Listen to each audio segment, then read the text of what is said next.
দলনেতা শুভেন্দু অধিকারী আমাদের সঙ্গে টেলিফোন লাইনে রয়েছেন। শুভেন্দু বাবু, জবাব চাই বাংলায় আপনাকে স্বাগত। আইনজীবীরা শুরু করলো, এবার বাংলার মানুষের পালা। হ্যাঁ, স্বাগত, নমস্কার। এই নির্বাচনী ব্যবস্থাপনায় এবং ডে টু ডে অ্যাক্টিভিটির মধ্যে আমি খানিকটা পরোক্ষভাবে যুক্ত ছিলাম। তা স্বাভাবিকভাবে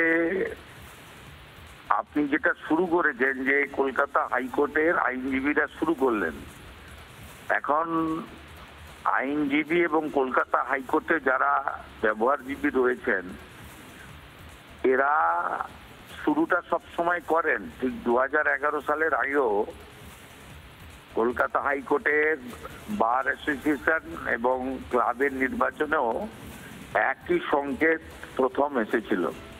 তা আমি আশাবাদী যে বিচক্ষণ এবং বুদ্ধিজীবীদের মধ্যে থেকেই যে বার্তাটা তারা দিলেন এই বার্তাটা রাজ্য জুড়ে ছড়িয়ে পড়বে। শুধুমাত্র তন্ত্রকে আটকাতে হবে।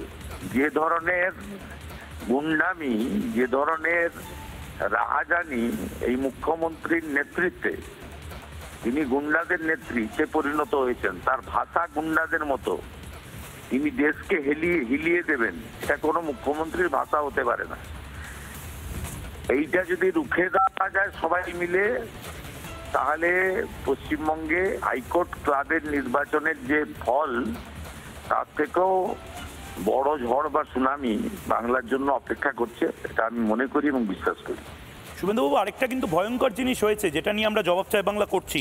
2208টি বুথ বাংলার, সেখানে সমস্ত এনিউমারেশন ফর্ম ফেরত এসেছে, অর্থাৎ সেখানে কেউ মারা যায়নি, সেখানে কেউ ঠিকানা বদল করেনি। মানে এটা তো ভয়ঙ্কর। আপনাকে বলি, 26, 27, 28 এই 3 দিনে বহু বিএলওর কাছ থেকে ওটিপি কাড়িয়ে নেওয়া হয়েছিল।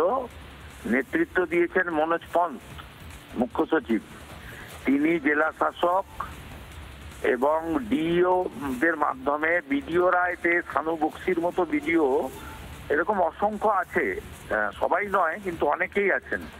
তারা বিএলওদের কাছ থেকে ওটিপি নিয়েছিল, নিয়ে এই এন্ট্রিটা করেছে।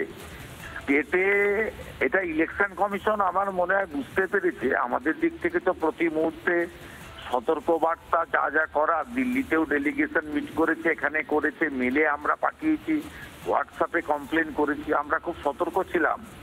ভারতীয় জনতা পার্টির 51,083 জন বিএলএ 2ও মাঠে কাজ করেছেন। এবারে সংখ্যাটা খুব বড় সংখ্যা, কিন্তু যেটা বিষয় হচ্ছে এই সময়কালেই এই কাজগুলো হয়েছে, যেটা আমরা স্পষ্টভাবে আজকে বলেছি। এবং এই কারণেই ইলেকশন কমিশন স্টেটে স্পেশাল অবজারভার মাননীয় সুব্রত গুপ্ত এবং জোন অবজারভার অনেক সিনিয়র আইএস অফিসারদেরকে ডেপুট করেছেন যাতে এটা বন্ধ হয়। কিন্তু এক্ষুনি হতাশ হওয়ার কিছু কারণ নেই, কারণ সময় আছে। ইলেকশন কমিশনও বিষয়টা দেখছে, আমরাও দেখছি, এবং আমরা ইতিমধ্যে যে অভিযোগ দেওয়ার দিয়েছি 17,111টি বুথে আমরা এই অভিযোগ দিয়েছি। সাথে সাথে বিশেষ করে মুসলিম অধ্যুষিত বিধানসভাগুলিতে বাবা মায়ের নামকে যেভাবে ম্যাচিং করা হয়েছে, আপনি যদি দেখেন এটা ভয়ঙ্কর ট্রেন্ড। আমার কাছে 294টারই আছে, তাতে আপনি দেখবেন এটা ভয়ঙ্কর ট্রেন্ড আছে এবং ঘটিয়েছে। আমরা ইলেকশন কমিশনকে পরিষ্কার বলেছি যে আপনাদের আর্টিকেল 3 to 4 পরিষ্কার পাওয়ার দেওয়া আছে, আপনারা ভুল হয়ে গেছে ইত্যাদি বলে কেন ছেড়ে দিচ্ছেন? আপনাদের ব্যবস্থা নিতে হবে, সাসপেন্ড করতে হবে, গ্রেপ্তার করতে হবে, যারাই যুক্ত থাকুক তাদেরকে, এটা আমরা বলেছি। নানা ধরনের কন্টেন্ট দেখার জন্য লাইক করুন, শেয়ার করুন আমাদের ফেসবুক পেজ, সাবস্ক্রাইব করুন আমাদের ইউটিউব চ্যানেল। পাশাপাশি অন্যান্য ব্রেকিং নিউজের জন্য অবশ্যই চোখ রাখুন রিপাবলিক বাংলায়।